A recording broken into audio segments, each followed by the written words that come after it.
किसी ने आपको आकर बताया है आप यहाँ पर इतने परेशान क्यों होते हो, अपने जीवन कंगालपन में और गरीबी में क्यों बिताते हो, किसी और की रहम और किसी और की दया पर आपको जीना क्यों पड़ता है।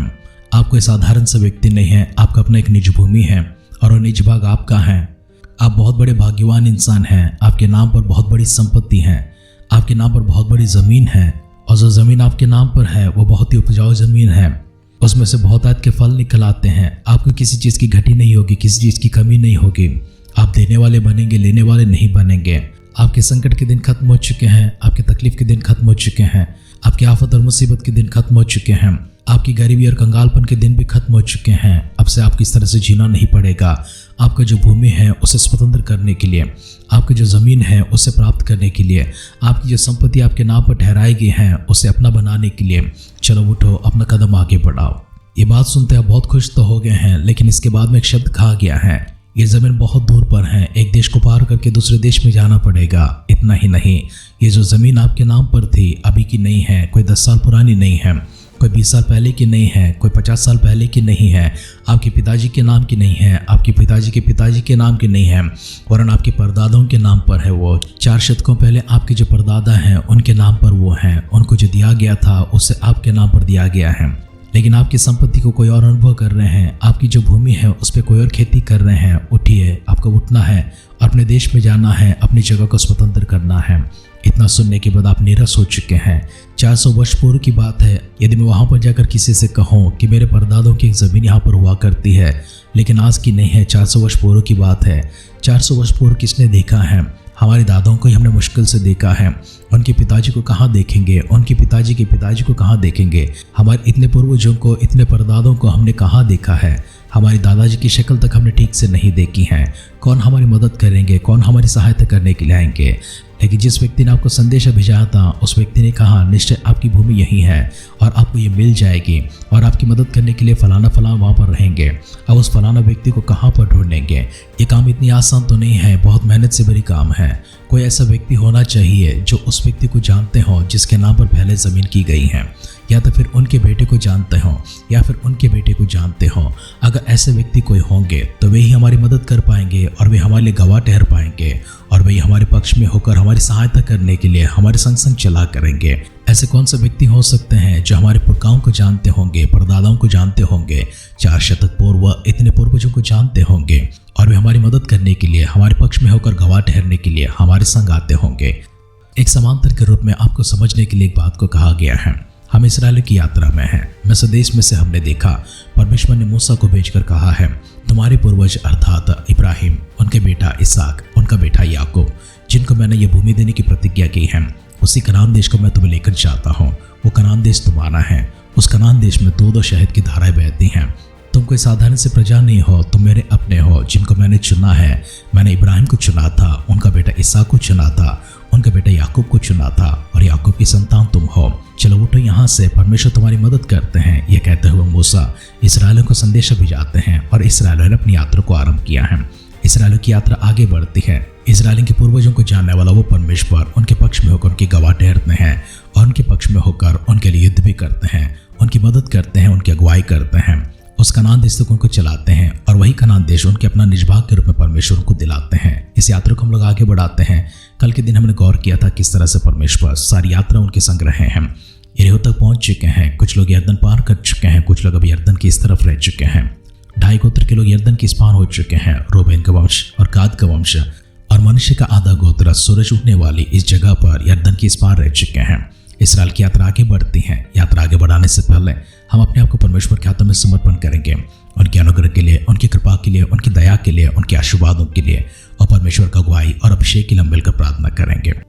सर्वशक्तिमान पिता परमेश्वर, स्तुति आराधना की भेंट फिर से एक बार आपके सानिध्य में लेकर आते हुए अपने आप को परमेश्वर दीन और नम्र करते हैं। हमारी यात्रा में और इस्राएल की यात्रा में अभी तक आपने हमारी सहायता की है। आगे के वचनों के माध्यम से आप हमसे बातें करने जा रहे हैं। हम आपकी शुक्र अदा करते हैं, हम आपकी महिमा करते हैं, आदर सम्मान भी आप ही को देते हैं। हमारा वर्तमान का दिन और आने वाला भविष्य जो आपके सामने है उससे परमेश्वर सुनहरी बनाने की एक योजना, एक प्रणाली आपके पास है और हम सबों को परमेश्वर आशीषमानों की संख्या में, भाग्यवानों की संख्या में और आपके सामोदर अभिषेक को प्राप्त करता हुआ पवित्र आत्मा की अगुवाई में चलने वाले आपके भक्तों की संख्या में आपने रखा है। उद्धार का मार्ग हमें दिखाकर उद्धारकर्ता को हमें परिचय कराते हुए हमारे प्रभु, हमारे स्वामी होकर, हमारा परमेश्वर होकर आप हमें चला रहे, इसके लिए शुक्रिया अदा करते हैं। आगे के समय पर आपकी नजरों में लेकर आते हैं, हमारे संग रहिए, हमसे बातें कीजिए। सारी आदर सम्मान महिमा गौरव आप स्वयं प्राप्त करें। प्रार्थना सुनकर परमेश्वर देवताओं के लिए धन्यवाद करते हुए हमारे उद्धारकर्ता प्रभु यीशु मसीह के नाम से हमारी इस प्रार्थना को मांगते हैं, सुन और कबूल कर पिता, आमेन आमेन आमेन। आध्यात्मिक जीवन की दैनिक खुराक सुन रहे हमारे सारे प्रिय श्रोताओं को, परमेश्वर के भक्तगणों को प्रभु यीशु मसीह के नाम में प्यार भरा जय मसीह की सुप्रभातम और शुभोदय कहते हुए हम सबका मनपसंद ध्यान केंद्र आध्यात्मिक जीवन की दैनिक खुराक में और इस नए दिन में आप सबका स्वागत करते हैं। हमारी दिन गिनतियों की किताब 34वें अध्याय में चल रही है। आए पहला वचन से पढ़ते हुए हमारे ध्यान को आगे बढ़ाएंगे।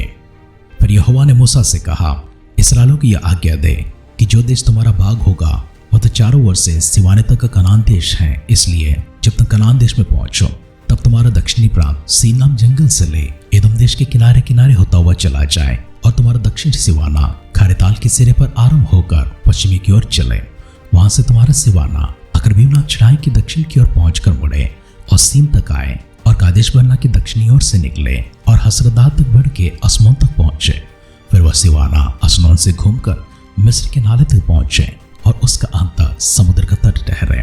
फिर पश्चिमी सिवाना महासमुद्र हो, तुम्हारा पश्चिमी सिवाना यही ठहरे और तुम्हारा उत्तरी सिवाना यह हो, अर्थात तुम महासमुद्र से लेकर होर पर्वत तक सिवाना बांधना और होर पर्वत से हमाद की घाटी तक सिवाना बांधना और वह सदात पर निकले।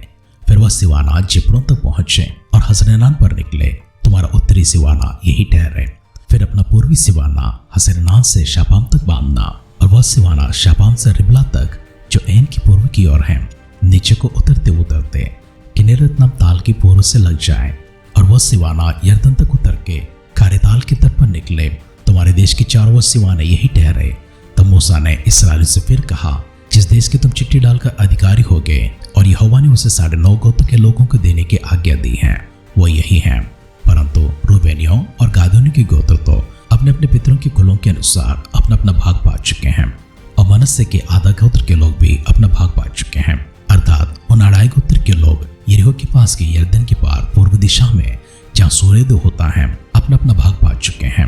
फिर यहोवा ने मूसा से कहा कि जो पुरुष तुम लोगों के लिए उस देश को बांटेंगे उनके नाम ये हैं, अर्थात एलियाजर याजक और नून का पुत्र यहोशू, और देश को बांटने के लिए एक एक गोत्र का एक एक प्रधान ठहराना। और इन पुरुषों के नाम ये हैं, अर्थात यहूदा गोत्री यपुन्ने का पुत्र कालेब, शिमोन गोत्री अमीहूद का पुत्र शमूएल, बिन्यामीनी गोत्री किसलोन का पुत्र एलीदाद, दानियों के गोत्र का प्रधान योगली का पुत्र बुक्की, यूसुफियों में से मनुष्यों के गोत्र का प्रधान एपोद का पुत्र हनियल, और इब्राहिम के गोत्र का प्रधान शिमतान का पुत्र कमूएल, जबूलून के गोत्र का प्रधान परनाक का पुत्र एलिसापान, इसकारियों के गोत्र का प्रधान अज्जान का पुत्र पलतियल, अशेरियों के गोत्र का प्रधान शलोमी का पुत्र अहीहोद, और नप्ताली के गोत्र का प्रधान अमीहूद का पुत्र पदहेल। जिन पुरुषों को यहोवा ने कनान देश को इस्राएलियों के लिए बांटने की आज्ञा दी है वे यही हैं। अब तक के वचनों को हमने इस प्रकार से पढ़कर सुना है। परमेश्वर ने मूसा को बताया है, जो भाग तुम पाने जा रहे हो, जिस देश को तुम पाने जा रहे हो, जिसे मैंने तुम्हारे पूर्वजों को इब्राहिम को, इसहाक को और याकूब को देने की प्रतिज्ञा की है, वो यही कनान देश है। और कनान देश में जाते समय इस प्रकार से इस देश का बंटवारा करना, और देश का बंटवारा करने के लिए याजक एलियाजर को और नून का पुत्र यहोशू को मैंने चुना है। यही लोग करेंगे और हर एक कुल से एक एक प्रधान होगा, और उन प्रधानों के नाम भी परमेश्वर ने यहाँ पर बताया है। आरंभ के शब्दों में एक समांतर को लेते हुए इस प्रकार से समझाया गया था, 400 वर्ष पूर्व हमारे पूर्वजों को कौन जानते होंगे, और उन पूर्वजों को जानने वाले व्यक्ति क्या भी जीवित हैं? उनका जीवित रहना तो संभव नहीं है। अगर वो जीवित रहेंगे तो निश्चय बताएंगे, हाँ मैं तुम्हारे पुरखाओं को जानता हूँ और उनके नाम के फलाना फलाना जगह है, ये उनकी निज भूमि है, ये उनका संपत्ति है, ये उनकी स्वास्थ्य है, ये उनका अपना भाग है। लेकिन ये तो संभव नहीं है किसी व्यक्ति को 400 वर्ष तक जीवित रहना। हम उत्पत्ति के युग से पार करते हुए हजारों वर्ष पार कर चुके हैं। उत्पत्ति के युग में हमने देखा है कोई 700 वर्ष जीते हैं, कोई 800 वर्ष जीते हैं, कोई 900 के ऊपर जीते हैं। मनुष्य की जीवन 1000 वर्षों से थोड़ी कम तक चली है, लेकिन उत्पत्ति के युग से हम आगे आ चुके हैं। वहां से नूह के जल प्रलय भी आता है, वहां से दुनिया बदल जाती है। मनुष्य की उम्र अभी 100 वर्ष तक आ जाती है, अब 100 वर्ष से भी और घट जाती हैं, 60-70 वर्ष तक आ जाती हैं। तो जिस पवित्र शास्त्र के उन घटनाओं का भी हम लोग अध्ययन कर रहे हैं, उस समय मनुष्य की आयु 60, 70, 80, 90 हो सकता है 100 वर्ष की होगी, लेकिन 4 शतक तक जीवित रहना तो संभव नहीं है। इसलिए हमने देखा है इनको निज भूमि देने वाला कोई और नहीं है, परमेश्वर है। और जिस व्यक्ति को परमेश्वर ने चुना था वो कोई और नहीं है, उसका नाम इब्राहिम है। उसके बाद उनकी संपत्ति को उनका बेटा इसहाक में देते हैं। इसहाक के बाद उस संपत्ति का वारिस बनाते हुए इसराइल को अर्थात याकूब को रखते हैं। याकूब को प्रतिज्ञा किया था, लेकिन याकूब कनान देश छोड़कर मिस्र देश में जाते हैं। अकाल से बचने के लिए वहां पर जाते हैं। उस समय मिस्र देश में यूसुफ प्रधानमंत्री हुआ करता था और वहां पर बस गए थे। उनके वहां पर बसे हुए करीब 430 वर्ष बीत चुके थे और परमेश्वर ने उनको प्रतिज्ञा को याद दिलाते हुए इब्राहिम से जो बात कही थी, इसहाक से जो बात कही थी, याकूब से जो बात कही थी, उसी कनान देश पहुंचाने के लिए इनकी यात्रा को आरंभ कराते हैं। इनको प्रतिज्ञा करने वाला परमेश्वर है और परमेश्वर भोग भी जानते हैं कौन सा देश है, कहाँ तक है। हमने यहाँ तक देखा परमेश्वर हर एक सेवानों को जानते हैं, कौन कौन सा देश कौन कौन सा भाग में है, कौन सा नगर कहाँ पर है और 12 गोत्र के लोगों को किस तरह से इस भाग को पहुंचाना चाहिए, ये भी परमेश्वर जानते हैं। हर एक सिवाना को परमेश्वर ने देखा है, हर एक सिवाने की सरहद को परमेश्वर जानते हैं और उनको बताते हैं ये तुम्हारा सरहद है, ये तुम्हारा सिवाना है। यहाँ से लेकर तुम अपने अपने सिवानों को बांधते हुए, अपने सरहदों को बनाते हुए अपने नगरों को बसाना। परमेश्वर की इन बातों के आधार पर मूसा यहोशू को चलाते हैं और साथ में याजक एलियाजर को भी चलाते हैं। वचन सुन रहे प्रियजनों, परमेश्वर ने अगर आपसे प्रतिज्ञा किया है, परमेश्वर ने अगर आपके पिताजी से प्रतिज्ञा किया है, हो सकता है कोई ऐसी बड़ी प्रतिज्ञा है जो परमेश्वर ने आपके पिताजी के पिताजी अर्थात दादाजी से या फिर उनके पिताजी परदादा से किया होगा। अगर परमेश्वर ने कोई प्रतिज्ञा किया है, निश्चय परमेश्वर 4 पीढ़ियों के बाद ही नहीं, 4 शतकों के बाद ही नहीं, 4 सहस्राब्दियों के बाद भी उसको पूरा करेंगे। परमेश्वर भरोसेमंद है, इसलिए खुदा उनके ऊपर भरोसा कर रखते हुए खुदा के पास जाकर प्रार्थना करें, परमेश्वर अगर आपने मुझसे ऐसी कोई प्रतिज्ञा की है या फिर मेरे बारे में मेरे पिताजी से कोई प्रतिज्ञा की है, मेरे माता से कोई प्रतिज्ञा की है या फिर उनके माता पिता से कोई प्रतिज्ञा प्रभु जी हमारे बारे में आपने कहा है, उन्हें हमें स्मरण दिलाइए और उन्हें हम तक पहुंचा दीजिए। एक छोटी प्रार्थना आप परमेश्वर के पास लेकर जाए। परमेश्वर निश्चय उन बातों को आपको स्मरण दिलाएंगे, अपने वचन से हो सकते हैं, किसी व्यक्ति के माध्यम से हो सकते हैं, उन सारी प्रतिज्ञाओं को आप तक पहुंचा देंगे और उसके बाद परमेश्वर उस प्रतिज्ञा में आपको प्रवेश कराएंगे। भरोसे के साथ, विश्वास के साथ इन वचनों को स्वीकार करें। प्रार्थना की सदाई हम समाप्त करते हैं। वचन देते हुए वचन को पूरा करने वाले भरोसेमंद विश्वास योग्य हमारे पिता परमेश्वर शुक्र अदा करते हैं। समान महिमा के साथ में फिर से एक बार आदर गौरव आपके सामने लेकर आते हैं। एक अद्भुत सी घड़ी, अद्भुत से जीवन और जी अद्भुत से वचन आप हमसे बात की, इसके लिए धन्यवाद करते हैं। आपकी सारी प्रतिज्ञाएं हमारे जीवन में सफल होती रहें, उसे पूरा करते रहें। तब तक परमेश्वर हमें अपने हाथों में संभाले रखिए। प्रभु यीशु मसीह के बादलों की आगमन के लिए सिद्ध रखिए। आपकी राह पर चलते रहें, आपके वचन में खड़े रहें। प्रभु यीशु मसीह के बादलों के आगमन को विलंब होती है। कल सुबह फिर से एक बार हम सब लोग मिलकर फिर से एक बार आराधना करते समय आपकी महिमा करते हुए, आपकी गुणगान करते हुए कृतार्थ होकर आपके सानिध्य माने के सौभाग्य हम सबको प्रदान करें। प्रार्थना सुनकर परमेश्वर के उत्तरों के लिए धन्यवाद करते हुए हमारे उद्धारकर्ता प्रभु यीशु मसीह के नाम से इस प्रार्थना को मांगते हैं। सुन और कबूल कर पिता। आमेन, आमेन, आमेन। वो मनुष्य नहीं है जो कुछ वर्षों के लिए जीवित रहेगा, उसके बाद उसकी अस्तित्व इस संसार से मिट जाएगी। और वो मनुष्य नहीं है जो वचन को देता है और भूल भी जाता है। वो मनुष्य नहीं है जिसकी सामुदायिक क्षमता थोड़ी सी है। वो मनुष्य नहीं है जो कुछ कर सकते हैं और कुछ नहीं कर सकते हैं। वो मनुष्य नहीं है जो असक्षम होकर आपके दिया प्रतिज्ञा से मुकर जाए। वो परमेश्वर है जो आपको प्रतिज्ञा दिए हैं। वो परमेश्वर है जो आपसे बातें की हैं। वो परमेश्वर है जो सर्वशक्तिमान है। वो परमेश्वर है सर्वज्ञ है, सर्वव्यापी है, सर्वज्ञानी है, सर्वशक्तिमान परमेश्वर है। वो परमेश्वर है जो नाम लेकर आपको पुकारते हैं। वो परमेश्वर है जो हर बात को स्मरण दिलाते हैं। वही परमेश्वर आज आपसे बातें कर रहे हैं। अपने भाई पसारे हुए आपको स्वागत करते हैं। स्वर्गराज के योग्य एक जीवन आप बिताए और इस प्रकार धरती पर भी उनकी महिमा योग्य एक जीवन आप बिताए। हमारे इस दुआ और कामना के साथ आज के ध्यान पर समाप्त करते हैं।